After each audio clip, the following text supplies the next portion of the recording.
কেনে আছা ছাত্ৰ-ছাত্ৰীসকল আশা কৰো তোমালোকে ভালে আছা ই কক্সালৈ তোমালোকক স্বাগতম জনালো মই উপাসনা ভূঞা আজি আমি নৱম শ্ৰেণীৰ বিজ্ঞানৰ দ্বিতীয়টো অধ্যায় আমাৰ চাৰিওকাষৰ পদাৰ্থবোৰ বিশুদ্ধনে এই অধ্যায়টিৰ তৃতীয় অংশটো আলোচনা কৰিবলৈ ওলাইছো ইয়াৰ আগৰ অংশকেইটাত তোমালোকে মিশ্ৰণনো কি বা মিশ্ৰণ কাক বোলে মিশ্ৰণৰ প্ৰকাৰৰ বিষয়ে গম পালা আমি আলোচনা কৰিলো এতিয়া সেই অংশকেইটাত তোমালোকে গম পালা যে মিশ্ৰণ দুটা বা তাতোধিক পদাৰ্থৰে গঠিত এতিয়া যদি আমি মিশ্ৰণত থকা উপাদানবোৰ বা তাত থকা পদাৰ্থবোৰ পৃথক কৰিব বিচাৰো তেনেহলেনো আমি কেনে ধৰণে কৰিম গতিকে মিশ্ৰণৰ পদাৰ্থবিলাকৰ পৃথকীকৰণ আমি কেনে ধৰণে কৰিম বিভিন্ন প্ৰক্ৰিয়া বা পদ্ধতিৰে আমি কৰিব লাগিব সেই প্ৰক্ৰিয়া বা পদ্ধতিবোৰ আমি এতিয়া আলোচনা কৰিবলৈ লৈছো প্ৰথম প্ৰক্ৰিয়াটো আমাৰ হাতত আহি পৰিছে সেয়া হৈছে বাষ্পীভৱনৰ যোগেৰে আমি কিন্তু মিশ্ৰণৰ উপাদানবোৰ পৃথক কৰিব পাৰিম ছাত্ৰ-ছাত্ৰীসকল বাষ্পীভৱন মানেনো কি বা বাষ্পীভৱনৰ সূত্ৰটো তোমালোকে আগতে পাই আহিছা যে উতলাংকৰ তলৰ যিকোনো উষ্ণতাত যেতিয়া এটা তৰল পদাৰ্থ ভাপলৈ পৰিৱৰ্তিত হয় তৰল এটা যেতিয়া ভাপলৈ পৰিৱৰ্তিত হয় তাকে আমি কি বুলি কওঁ বাষ্পীভৱন হোৱা বুলি কওঁ আৰু এই পদ্ধতিৰে আমি কিন্তু পৃথকীকৰণ কৰিব পাৰো ইয়াত তোমালোকক দিয়া হৈছে যে উতলাংকৰ তলৰ যিকোনো উষ্ণতাত জুলীয়া পদাৰ্থ বাষ্পলৈ ৰূপান্তৰিত হোৱা প্ৰক্ৰিয়াকে কিন্তু বাষ্পীভৱন বোলে আৰু এই প্ৰক্ৰিয়াটোৰ দ্বাৰা আমি পৃথকীকৰণ কৰিব পাৰো এই পৃথকীকৰণ পদ্ধতিটোৰ কাৰণে তোমালোকক ইয়াতে এটা প্ৰণালী দিয়া হৈছে এই প্ৰণালীটো আমি চাওঁ হাচোন ইয়াত তোমালোকে দেখিবলৈ পাইছা যে এটা কাঁচৰ বিকাৰত পানী দিয়া হৈছে এইখিনি কাঁচৰ বিকাৰত আছে পানী আৰু পানীখিনিৰ ওপৰত এখন নিৰীক্ষণ কাঁচত চিয়াঁহী থোৱা হৈছে আমি নীলা বা কলা চিয়াঁহী ব্যৱহাৰ কৰিছো ইয়াত ছবিত তোমালোকে নীলা চিয়াঁহী দেখিবলৈ পাইছা আমি নীলা চিয়াঁহীৰ পৰা তাৰ ৰঞ্জক পদাৰ্থটো পৃথক কৰিবলৈ চেষ্টা কৰিছো অৰ্থাৎ নীলা চিয়াঁহীৰ পৰা তাৰ নীলা চিয়াঁহীৰ নীলা ৰংটো কেনেকৈ আমি পৃথক কৰিম কাৰণ চিয়াঁহী হৈছে পানী আৰু সেই ৰঙৰ এটা মিশ্ৰণ অৰ্থাৎ এতিয়া আমি সেই চিয়াঁহীৰ যিটো নীলা ৰং বা পদাৰ্থ সেইটো পানীৰ পৰা আমি বেলেগ কৰি বাষ্পীভৱন পদ্ধতিৰে তাৰ কাৰণে আমি কি কৰিছো যে আমি চিয়াঁহীখিনি পোনে পোনে কিন্তু তপতোৱা নাই বা গৰম কৰা নাই আমি চিয়াঁহীখিনি এখন নিৰীক্ষণ কাঁচত ৰাখিছো এইখন হৈছে নিৰীক্ষণ কাঁচ আৰু তাৰ তলত এটা কাঁচৰ বিকাৰত পানী ৰাখি পানীখিনিৰ উষ্ণতাটো বৃদ্ধি কৰিবলৈ চেষ্টা কৰিছো যেতিয়া পানীখিনিৰ উষ্ণতাটো বৃদ্ধি কৰিছো তেতিয়া এটা নিৰ্দিষ্ট সময়ৰ পিছত পানীখিনি উতলিবলৈ ধৰিছে তাৰ ফলত কি হৈছে এই চিয়াঁহীখিনিৰো তাপ বাঢ়িছে উষ্ণতা বাঢ়িছে আৰু তাৰ ফলত লাহে লাহে এই চিয়াঁহীখিনিত থকা পানীখিনি কিন্তু বাষ্প আকাৰেৰে আমি দেখিবলৈ পাইছো বাষ্প হৈ ভাপ হৈ গুচি গৈছে আৰু তাৰ ফলত আমাৰ কি হ'ব যিখন নিৰীক্ষণ গ্লাছ তাত কিন্তু সেই নীলা যিটো ৰং বা পদাৰ্থ সেইটো ৰৈ যাব গতিকে আমি দেখিলো যে কেনেকৈ বাষ্পীভৱনৰ যোগেৰে আমি চিয়াঁহীৰ পৰা তাৰ যিটো ৰং সেইটো আমি পৃথক কৰি ল'ব পাৰো বা পাব পাৰো এতিয়া ইয়াৰে ব্যৱহাৰ কিছুমান তোমালোকক ইয়াত দিয়া হৈছে বাষ্পীভৱন পদ্ধতিৰ পৃথকীকৰণত ব্যৱহাৰ কেনে ধৰণৰ আমি ব্যৱহাৰ আমি কৰিব পাৰো বা কোনবোৰ ক্ষেত্ৰত আমি বাষ্পীভৱন পদ্ধতিক ব্যৱহাৰ কৰো পৃথকীকৰণৰ কাৰণে তাৰ কিছুমান উদাহৰণ দিয়া হৈছে এই উদাহৰণ দিছে ইয়াৰ ফলত নীলা বা কলা চিয়াঁহীৰ ৰঙীন উপাদানসমূহ পৃথক কৰিব পাৰি যেটো আমি ইতিমধ্যে কৰিলো তোমালোকক দেখুৱালো যে নীলা চিয়াঁহীৰ যিটো বা কলা চিয়াঁহীৰ যিটো ৰং তাৰ যিটো নীলা পদাৰ্থ বা কলা পদাৰ্থ সেই পদাৰ্থটো কিন্তু আমি পানীৰ পৰা পৃথক কৰিব পাৰো এই বাষ্পীভৱনৰ যোগেৰে ইয়াৰ পিছৰ আমি আন এটা পৃথকীকৰণ পদ্ধতিলৈ যাওঁ সেইটো হৈছে আমাৰ অপকেন্দ্ৰিক পদ্ধতি এই অপকেন্দ্ৰিক পদ্ধতিটো কি তোমালোকে নিশ্চয় আগৰ অংশত পোৱা মনত আছে যে অপকেন্দ্ৰিক পদ্ধতিত কি হয় যেতিয়া এটা মিশ্ৰণক খুব জোৰেৰে ঘূৰোৱা হয় তেতিয়া কি হয় এটা গধুৰ পদাৰ্থবোৰ কিন্তু তলত ৰৈ যায় আৰু তাৰে পাতল পদাৰ্থবোৰ ওপৰত থাকি যায় ইয়াতে কি হৈছে যদি আমি এটা পাত্ৰত মিশ্ৰণ লওঁ ইয়াতে যদি মিশ্ৰণ লওঁ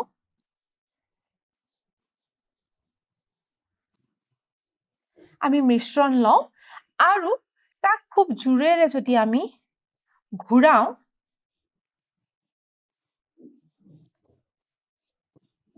খুব দ্ৰুত বেগত যদি ইয়াক ঘূৰোৱা হয় তেতিয়া আমি কি দেখিবলৈ পাম এইটো এটা মিশ্ৰণ তেতিয়া আমি দেখিবলৈ পাম যে এই গধুৰ পদাৰ্থ কিন্তু ওপৰত থাকি গৈছে এইখিনি অংশ গধুৰ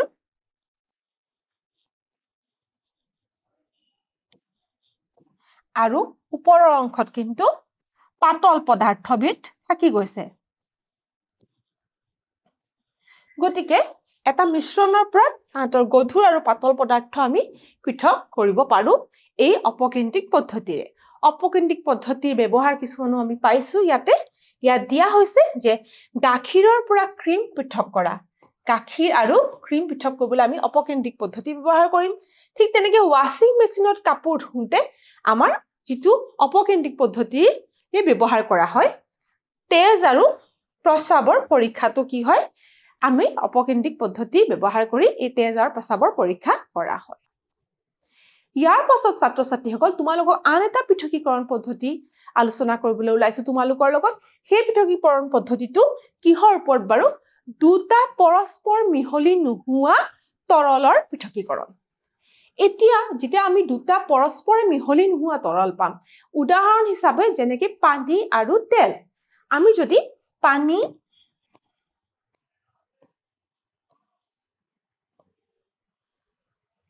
যোগ তেল এইটো মিশ্ৰণ লওঁ এই মিশ্ৰণৰ পৃথকীকৰণ পদ্ধতিটো কিন্তু এনে ধৰণৰ মিশ্ৰণৰ পৃথকীকৰণ পদ্ধতিটো কেনে ধৰণৰ হ'ব বাৰু ইয়াত দিছে যেতিয়া দুটা অদ্ৰৱণীয় তৰল পদাৰ্থৰ মিশ্ৰণ লৰচৰ নকৰাকৈ থৈ দিয়া হয় তেতিয়া তৰল পদাৰ্থৰ তাৰ ঘনত্বৰ অনুসৰি তৰপত পৃথক হয় তাৰ মানে আমি ধৰি লৈছো যদি আমি পানী লওঁ আৰু তেল যদি আমি মিশ্ৰিত কৰো বা মিশ্ৰণ এটা তৈয়াৰ কৰো আমি কি দেখিবলৈ পাম বাৰু পানী আৰু তেল কিন্তু ইটো সিটোৰ লগত কিন্তু মিশ্ৰণ হৈ নাযায় আমি দেখিবলৈ পাম যে অলপ সময়ৰ পিছত কি হ'ব যে পানীখিনি তলত থাকিব আৰু তেলৰ যেটো তৰপ সেইটো কিন্তু পানীৰ ওপৰত থাকিব এইটো আমি কৰি চালে দেখা পাম এতিয়া আমি এইখিনিকে কৰিবলৈ যাওঁতে আমি ব্যৱহাৰ কৰা সঁজুলিটো হৈছে পৃথকীকৰণ চুপি এই পৃথকীকৰণ চুপিৰ দ্বাৰা আমি দুটা পৰস্পৰে মিহলি নোহোৱা পদাৰ্থৰ কিন্তু আমি কি কৰিব পাৰিম তাহাঁতৰ পৃথকীকৰণ কৰি তুলিব পাৰিম ইয়াতে আমি চাওঁ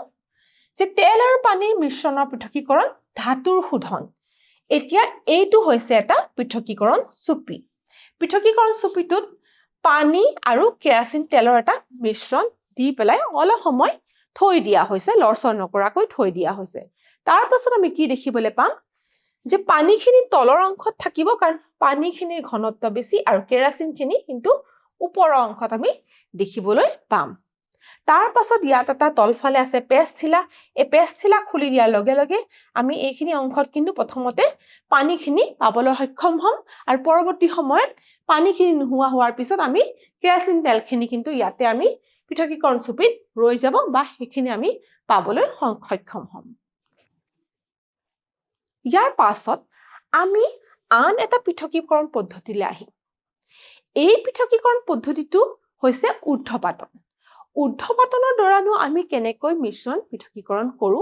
বা কোনবোৰ মিশ্ৰণ আমি ঊৰ্ধ্বপাতনৰ সহায়ত পৃথকীকৰণ কৰিব পাৰো ইয়াত কি কৈছে চাওঁ আহাচোন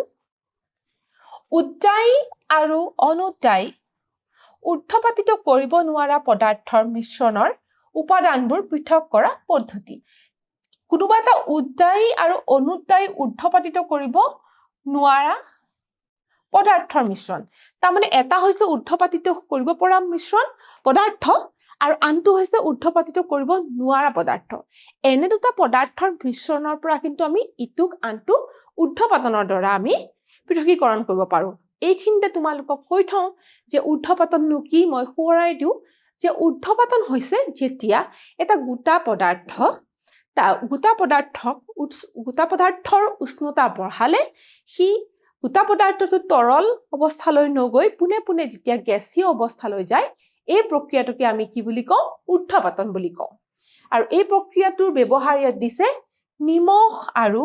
এমনিয়াম ক্লোৰাইডৰ পৃথকীকৰণ নিমখ আৰু এমনিয়াম ক্লোৰাইডৰ যেতিয়া এটা মিশ্ৰণ থাকে এই মিশ্ৰণটোৰ কিন্তু পৃথকীকৰণ এইটো মিশ্ৰণৰ পৃথকীকৰণ আমি কিহৰ সহায়ত কৰিম এই ঊৰ্ধ্বপাতনৰ সহায়ত কৰিম আৰু এই ঊৰ্ধ্বপাতনৰ সহায়ত আমি কেনেকৈ পৃথকীকৰণ কৰিম তাৰ সঁজুলিবিধটো কেনে ধৰণৰ হয় এইটো আমি এইটো ছবিৰ পৰা দেখিবলৈ পাম বা বুজিব পাৰিম ইয়াতে তোমালোকে দেখিছা যে এখন চিনামাটিৰ পাত্ৰত এয়া নিমখ আৰু এমনিয়াম ক্লোৰাইডৰ মিশ্ৰ এইটো হৈছে চিনামাটিৰ পাত্ৰ তাতে আমি কি দিছো নিমখ আৰু এমনিয়াম ক্লোৰাইডৰ মিশ্ৰ এটা দিছো ইয়াতে দিছো তাৰ পাছত আমি কি কৰিছো এটা কাঁচৰ চুপি উভতাই দিছো আৰু চুপিটোৰ মূৰটো কি কৰিছো কপাহৰ কাগেৰে কিন্তু বন্ধ কৰি দিছো তাৰ পিছত আমি বাৰ্ণাৰৰ সহায়ত ইয়াৰ উষ্ণতা বৃদ্ধি কৰিছো ইয়াত আমি বাৰ্ণাৰৰ সহায়ত তাপ দিছো এই তাপ দিয়া হৈছে তাপ দিয়াৰ ফলত কি হৈছে কিছু সময়ৰ পিছত ইয়াত যেটো এমনিয়াম ক্লোৰাইড এয়া কিন্তু ঊৰ্ধ্বপাতিত হয় ই এনেকুৱা এটা পদাৰ্থ যাৰ ঊৰ্ধ্বপাতন সম্ভৱ গতিকে এমনিয়াম ক্লোৰাইড কিছু সময়ৰ পিছত কিন্তু গোটা অৱস্থাৰ পৰা ভাপ হৈ এই আমাৰ উভতাই থোৱা চুপিটোৰ মাজেৰে আগবাঢ়ি বা ওপৰলৈ যায় ইয়াত লিখা আছে এমনিয়াম ক্লোৰাইডৰ বাষ্প আৰু নিমখ কিন্তু সেই সময়ত ভাপলৈ পৰিৱৰ্তিত নহয় গতিকে যেতিয়া এমনিয়াম ক্লোৰাইডৰ বাষ্প হৈ এমনিয়াম ক্লোৰাইড বাষ্প হৈ যায় আৰু এই ওপৰৰ অংশটো যিটো আমাৰ চুপি উভতাই থোৱা কাঁচৰ চুপি সেই চুপিটোৰ ওপৰৰ অংশটো ঠাণ্ডা গতিকে তাত এমনিয়াম ক্লোৰাইডৰ বাষ্পখিনি লাগি পেলাই পুনৰ কি হৈছে গোটা অৱস্থালৈ গুচি যায় ঠিক তেনেধৰণে আমাৰ ওপৰৰ অংশত আমি এমনিয়াম ক্লোৰাইড পাম আৰু তলত কিন্তু কি ৰৈ যাব খোৱা নিমখ বা সোডিয়াম ক্লোৰাইড ৰৈ যাব এনেধৰণে আমি কি কৰিব পাৰো যে এমনিয়াম ক্লোৰাইড আৰু সোডিয়াম ক্লোৰাইডৰ মিশ্ৰণৰ পৰা এমনিয়াম ক্লোৰাইড পৃথক কৰিব পাৰো ইয়াৰ পিছৰ পৰ্যায়ত আমি আন এটা পৃথকীকৰণ পদ্ধতিৰ বিষয়ে আলোচনা কৰিবলৈ লৈছো এই পৃথকীকৰণ পদ্ধতিটো হৈছে বৰ্ণলেখন বা ইংৰাজীত ক্ৰোমেটোগ্ৰাফি এতিয়া কেনেকুৱা পদাৰ্থবোৰনো আমি বৰ্ণলেখন পদ্ধতিৰে পৃথক কৰো যেতিয়া একে দ্ৰাৱকত দ্ৰৱীভূত হৈ থকা বিভিন্ন দ্ৰব্য পদাৰ্থ গতিকে একে দ্ৰাৱকত যেতিয়া দ্ৰৱীভূত হৈ আছে কি বিভিন্ন দ্ৰব্যৰ যেটো মিশ্ৰণ তাৰ পৰা আমি কিন্তু দ্ৰব্যবোৰ পৃথক কৰিবৰ কাৰণে আমি কি পদ্ধতি ব্যৱহাৰ কৰিব পাৰো সেয়া হৈছে বৰ্ণলেখন পদ্ধতি অৰ্থাৎ ক্ৰোমেটোগ্ৰাফি এই বৰ্ণলেখন পদ্ধতিটো প্ৰথমতে ৰঙৰ ৰঞ্জক পদাৰ্থবোৰ পৃথক কৰিবলৈ ব্যৱহাৰ কৰা হৈছিল সেই কাৰণে কিন্তু ইয়াৰ নামটো ক্ৰোমেটোগ্ৰাফি দিয়া হ'ল এই পদ্ধতি প্ৰথমে ৰঙৰ মিশ্ৰণ পৃথক কৰিবলৈ ব্যৱহাৰ কৰা হৈছিল বাবে ক্ৰোমেটোগ্ৰাফি ইয়াৰ নাম দিয়া হ'ল ক্ৰোমেটোগ্ৰাফি দিয়া হ'ল অৰ্থাৎ ক্ৰোমা তাৰ ইংৰাজী অৰ্থ হৈছে ৰং ক্ৰোমাৰ ইংৰাজী অৰ্থটো কিন্তু হৈছে কালাৰ বা ৰং আৰু এই পদ্ধতিটো ব্যৱহাৰ কৰি ৰঙৰ বিভিন্ন ৰঞ্জক পদাৰ্থ সেইবিলাক আমি বা বিভিন্ন পদাৰ্থক আমি পৃথক কৰিব পাৰো ইয়াৰ ব্যৱহাৰ কিছুমান ইয়াত দিয়া হৈছে আমাৰ দৈনন্দিন জীৱনত ইয়াৰ ব্যৱহাৰ কি চাওঁ আহাচোন ইয়াৰ ব্যৱহাৰ দিছে প্ৰথমটো মই কৈছোৱে মই কোৱা ধৰণে ৰঙৰ ৰঞ্জক পদাৰ্থৰ পৃথকীকৰণ তাৰ পাছত তেজৰ পৰা ঔষধ পৃথকীকৰণ তেজত যি ঔষধ থাকে কেতিয়াবা তাক যদি পৃথক কৰিব উলিয়াবলৈ হয় তেতিয়া সেই পৰীক্ষাত কিন্তু পৰীক্ষাগাৰত আমি এই বৰ্ণলেখন পদ্ধতিৰে এয়া সম্ভৱ হৈ উঠে এই বৰ্ণলেখন পদ্ধতিটো আমি কেনেকৈ কৰো তোমালোকক বুজাবৰ কাৰণে এই ছবিটো দিয়া হৈছে প্ৰথমতে আমি বৰ্ণলেখন পদ্ধতিটো কৰিবলৈ হলে আমাক লাগিব ফিল্টাৰ কাগজৰ ঠিক এনেকুৱা এডখৰ ফিটা ফিল্টাৰ কাগজডোখৰ আমি কাটি লৈ ফিটা আকাৰত কৰি ল'ব লাগিব এইডাল দেখিছানে এখন আয়ত আকাৰৰ ৰেক্টেংগুলাৰ ফিটা এডাল আমি প্ৰস্তুত কৰিছো তাৰ পিছত আমি পেন্সিলেৰে ইয়াতে এডাল দাগ দিম আৰু তাত চিয়াহীৰ ফুট এটা দিছো অৰ্থাৎ এটা ৰঙৰ ফুট চিয়াহী আমি ব্যৱহাৰ কৰিছো তাৰমানে ৰঙৰ ফুট এটা আমি ইয়াতে দিছো সেয়া হৈছে প্ৰথম ভাগ বা প্ৰথম প্ৰস্তুতি বৰ্ণলিখন পদ্ধতি কৰিবৰ কাৰণে আমি প্ৰথমতে আমাক কি লাগিব যে প্ৰথমতে আমাক লাগিব ফিল্টাৰ পেপাৰৰ এখন এটা ফিটা তাতে দিব লাগিব পেন্সিলেৰে দাগ আৰু তাত আমি এটা সৰু বিন্দু দিব লাগিব কিহৰ যে হেতু ৰঙৰ পদাৰ্থ ইয়াত আমি চিয়াহী ব্যৱহাৰ কৰিছো তাৰ পাছত আমি কি কৰিম তাৰ পাছত আমি কি কৰিব লাগিব এই যে আমি ফিটাডাল ললো ফিল্টাৰ পেপাৰৰ সেই ফিল্টাৰ পেপাৰৰ ফিটাডাল কিন্তু আমি ক্ৰমেটোগ্ৰাফিক জাৰ যেটো এটা কাঁচৰ জাৰ বিশেষ সেই জাৰটোত আমি ভৰাব লাগিব কিহৰ সহায়ত এডাল তাৰত আমি ক্লিপৰ সহায়ত এইডাল উলমাই দিব লাগিব এই দ্বিতীয় ছবিটো বি ছবিটো তোমালোকক দিয়া হৈছে যে এইটো দেখিছানে এইটো হৈছে এটা জাৰ এইটো হৈছে জাৰ ক্ৰমেটোগ্ৰাফিক জাৰ বুলি কোৱা হয় এইটো হৈছে ক্ৰমেটোগ্ৰাফিক জাৰ ইয়াত আছে এডাল কাঁচৰ মাৰি এই মাৰিডালত আমি কি কৰিছো যে এই ফিল্টাৰ পেপাৰৰ যিডাল আমাৰ ফিটা হেটা আমি ক্লিপৰ সহায়ত ইয়াতে সংলগ্ন কৰি দিছো বা জোৰা লগাই দিছো ইয়াক থিয় কৰি ৰাখিবলে তাৰ পাছত আমি দেখিছো এখন ফিল্টাৰ কাগজ আমি কেনেকৈ সংলগ্ন কৰিলো তাৰ পাছত আমি ফিল্টাৰ কাগজত আগতেকে আমি চিয়াহীৰ ফুটটো দি থৈছিলো আৰু এই ক্ৰমেটোগ্ৰাফিক জাৰটোত কিন্তু ইমানখিনি অংশলৈকে পানী দিয়া হৈছে পানীখিনি এনেকৈ দিয়া হৈছে যে যাতে এই ফিল্টাৰ পেপাৰৰ অকমান অকল আগটোহে চুই যায় কিন্তু বেছিকে গোটেই ফিল্টাৰ পেপাৰখন কিন্তু তাত ডুবি নাযায় তাৰ এই এটা মূৰহে অকল কিন্তু ডুব যায় আৰু চিয়াহীৰ কিন্তু ফুটটো যাতে ডুব নাযায় তেনেকৈ আমি এই ব্যৱস্থাটো কৰিব লাগিব ইয়াৰ ফলত আমি কিছু সময় যেতিয়া আমি এই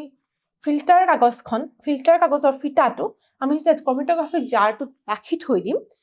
কিছু সময়ৰ পিছত আমি দেখিবলৈ পাম যে এই চিয়াহীৰ যি পদাৰ্থ সেইবোৰ কিন্তু লাহে লাহে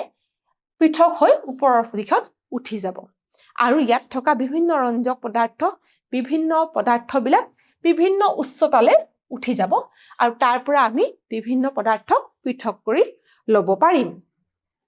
ইয়াৰ পিছত ছাত্ৰ-ছাত্ৰীসকল আমি আন এটা পদ্ধতিলৈ আহোঁ এই পদ্ধতিত আমি কি শিকিম যে যেতিয়া আমি আগতে গম পাই আহিছো যে দুটা পৰস্পৰে মিহলি নোহোৱা তৰলক আমি কেনেকৈ পৃথক কৰিম হয় আমি পৃথকীকৰণ চুপিৰ সহায়ত পৃথক কৰিম এতিয়া যেতিয়া দুটা তৰল পৰস্পৰে মিহলি হৈ থকা দুটা তৰল তেনে দুটা তৰলকনো আমি কেনেকৈ পৃথক কৰিম কেনেকৈ দুটাক ইটোৰ পৰা আনটোৰ পৰা আমি পৃথক কৰি তুলিম সেয়া আমি এতিয়া জানিবলৈ ওলাইছো এইটো পদ্ধতি এই প্ৰক্ৰিয়াটো কৰিবলৈ হলে দুটা পৰস্পৰে মিহলি হোৱা তৰলক পৃথক কৰিবলৈ হলে আমি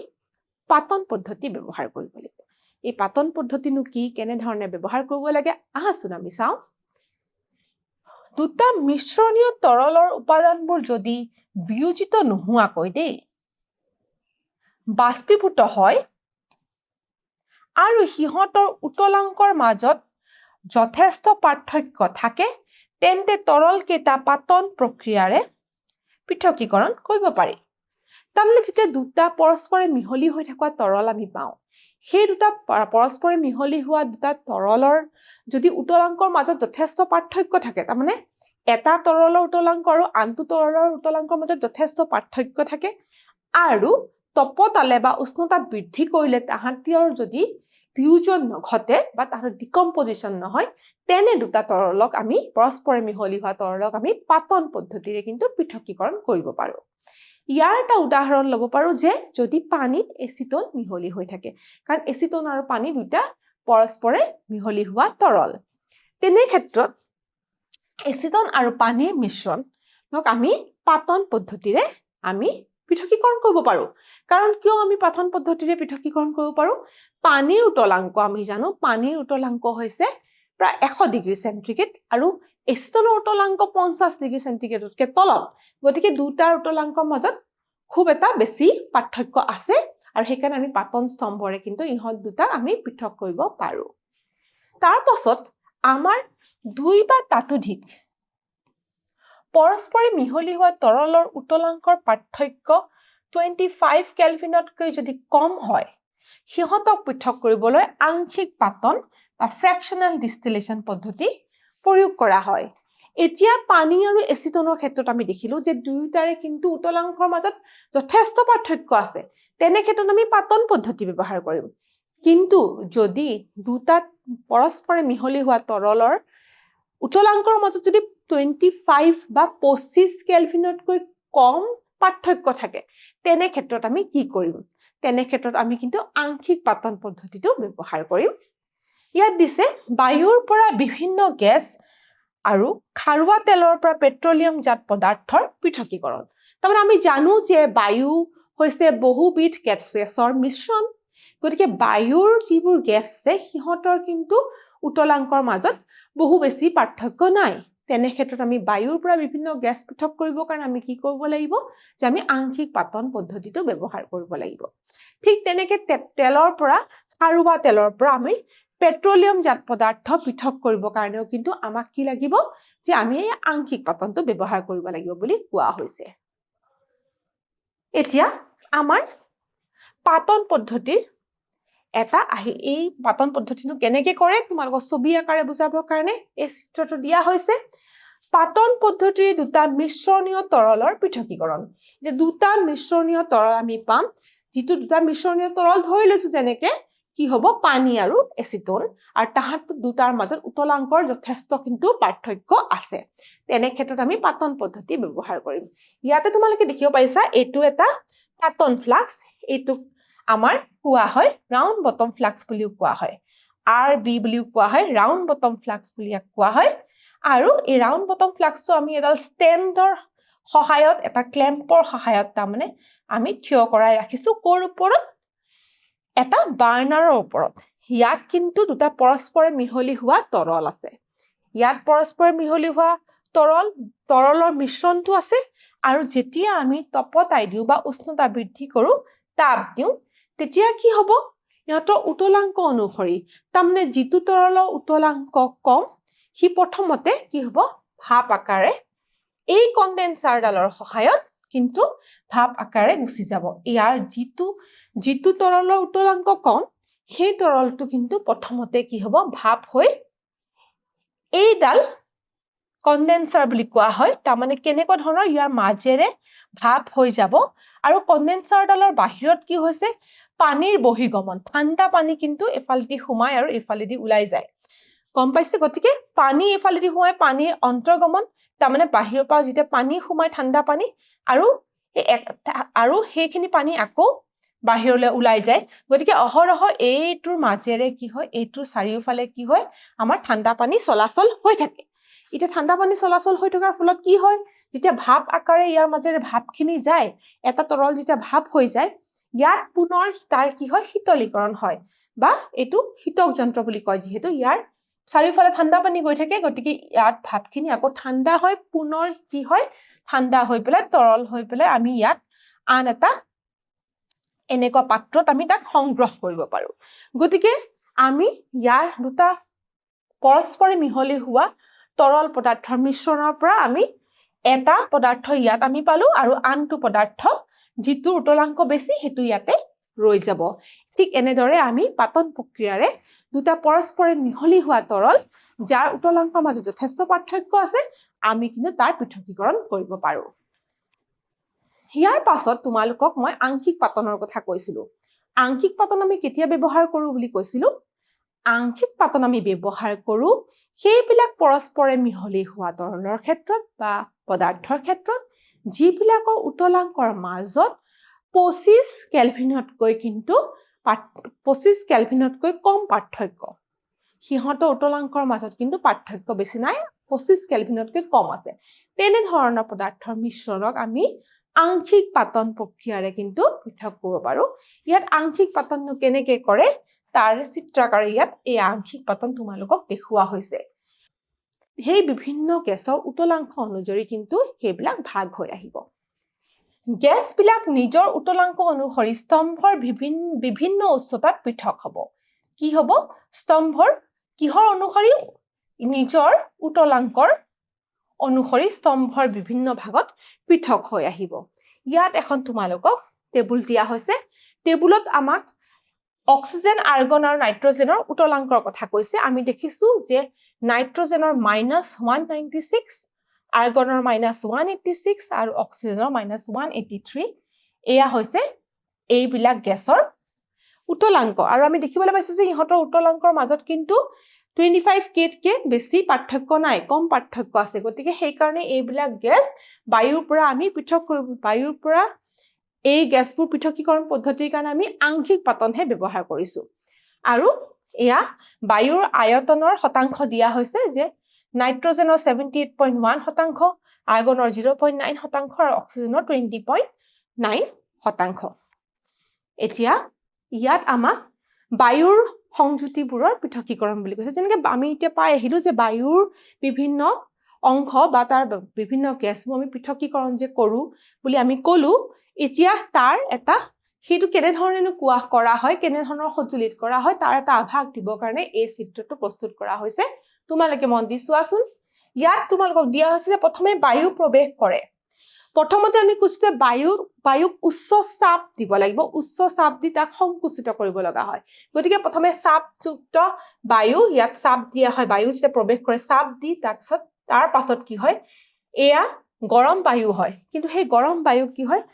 চেঁচা পানীৰ অন্তৰ্গমন তাৰ পাছত বায়ুখিনি কি হয় উচ্চ চাপৰ দিয়াৰ পাছত আমি বায়ুখিনি ঠাণ্ডা কৰিব লাগিব চেঁচা কৰিব লাগিব তেতিয়াহে তৰলীকৃত হ'ব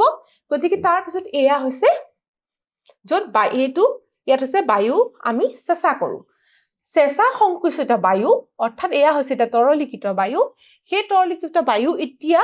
পৃথক কৰা যন্ত্ৰৰ মাজলৈ গুচি যায়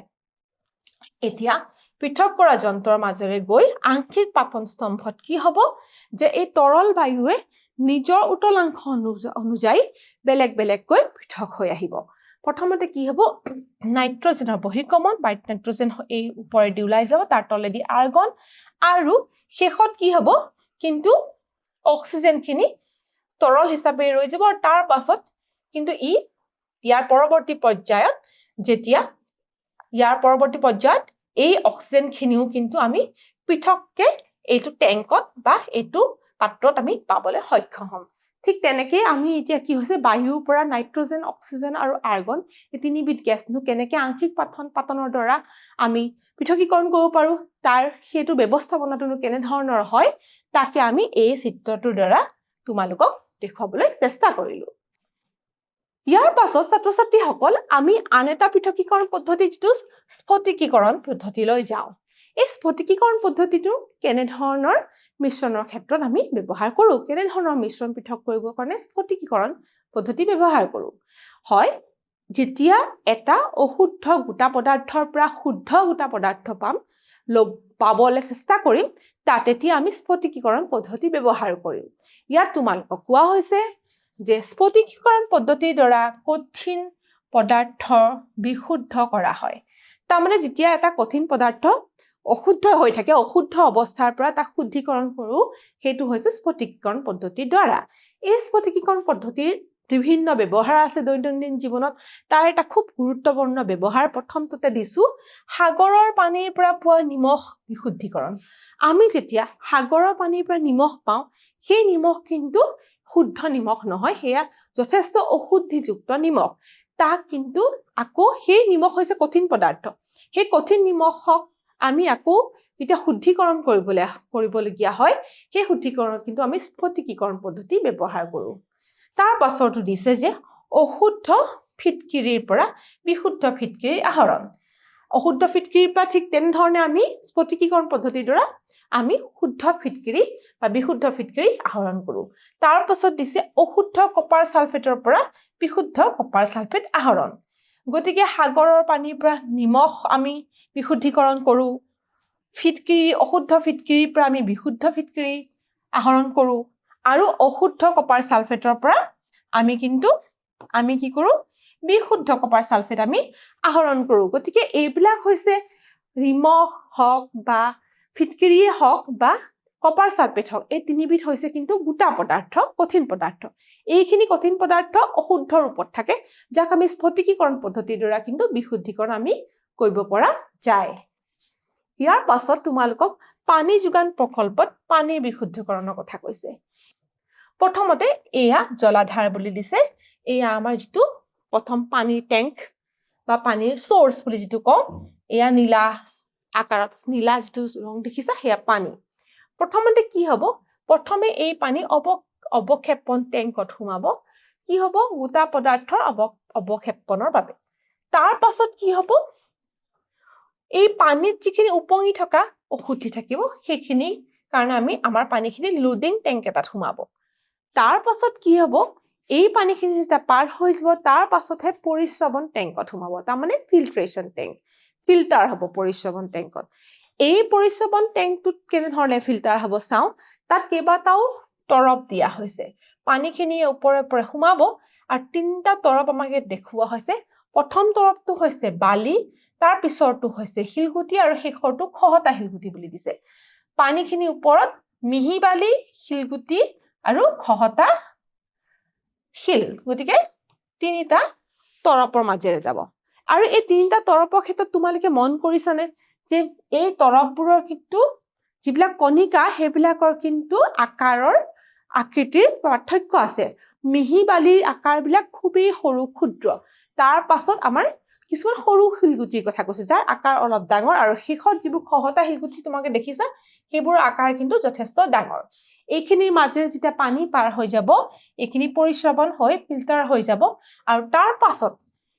এতিয়া আমাৰ গোটা পদাৰ্থবোৰ বিশুদ্ধীকৰণ গোটা পদাৰ্থবোৰ পানীৰ পৰা আঁতৰিব কিন্তু তাৰ পিছত আমাৰ জীৱাণু বা যিবোৰ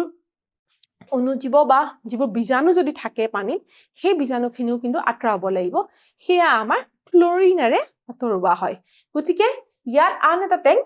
বেক্টেৰিয়া নিধনৰ কাৰণে ক্লৰিন প্ৰয়োগ কৰিছে তাৰমানে বীজাণুখিনি মাৰিবৰ কাৰণে বা বীজাণু মুক্ত কৰিবৰ কাৰণে পানীখিনি খোৱাৰ উপযোগী কৰি তুলিবৰ কাৰণে ব্যৱহাৰৰ উপযোগী কৰি তুলিবৰ কাৰণে এইটো টেংকত কি কৰা হৈছে ক্লৰিন প্ৰয়োগ কৰি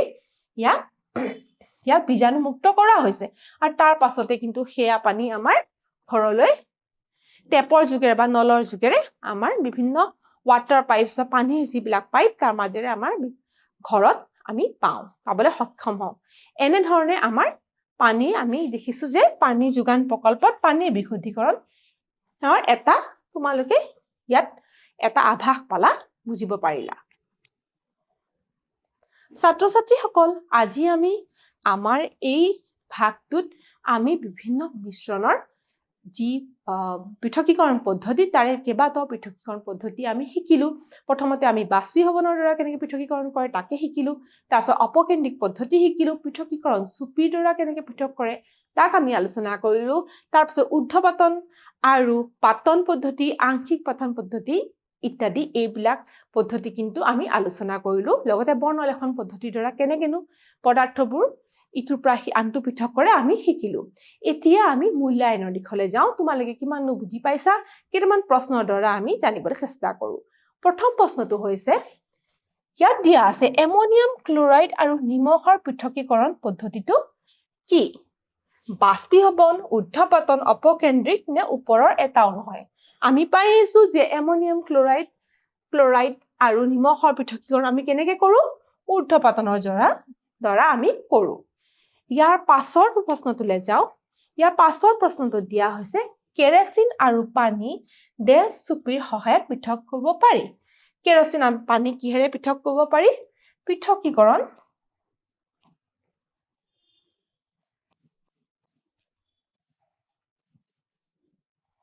চুপিৰ সহায়ত কিন্তু পৃথক কৰিব পাৰি ইয়াৰ পিছৰ প্ৰশ্নটো শুদ্ধ নে অশুদ্ধ সোধা হৈছে পাতন পদ্ধতিৰে দুটা পৰস্পৰ মিহলি হোৱা তৰল পৃথক কৰিব পাৰি আমি পাই আহিছো হয় আমি পাতন পদ্ধতি কেতিয়া ব্যৱহাৰ কৰো যেতিয়া দুটা তৰল পৰস্পৰে মিহলি হৈ থাকে তেতিয়া আমি কি কৰো আৰু তাহাঁতৰ উতলাংকৰ মাজত যথেষ্ট পাৰ্থক্য থাকে তেতিয়া আমি পাতন পদ্ধতি ব্যৱহাৰ কৰো গতিকে এইটো একেবাৰে শুদ্ধ ছাত্ৰ ছাত্ৰীসকল আজি তোমালোকে এইটো অংশত পৃথকীকৰণৰ বিষয়ে মিশ্ৰণৰ পৃথকীকৰণৰ বিষয়ে আমি আলোচনা কৰিলো গম পালা আৰু বিভিন্ন পদ্ধতিৰ কথা আলোচনা কৰিলো কেনেকেনো সেই পদ্ধতিৰ দ্বাৰা আমি পৃথকীকৰণ কৰো লগতে বায়ুৰ বিভিন্ন গেছ পৃথকীকৰণ আৰু পানীৰ শুদ্ধিকৰণ সেয়া গম পালো আৰু শেষত আমি মূল্যায়ন কৰিলো এই আমাৰ অধ্যায়টোৰ পৰৱৰ্তী অংশ এটাও আছে সেইটো আমি পিছত আলোচনা কৰিম আজিলৈ আহো ধন্যবাদ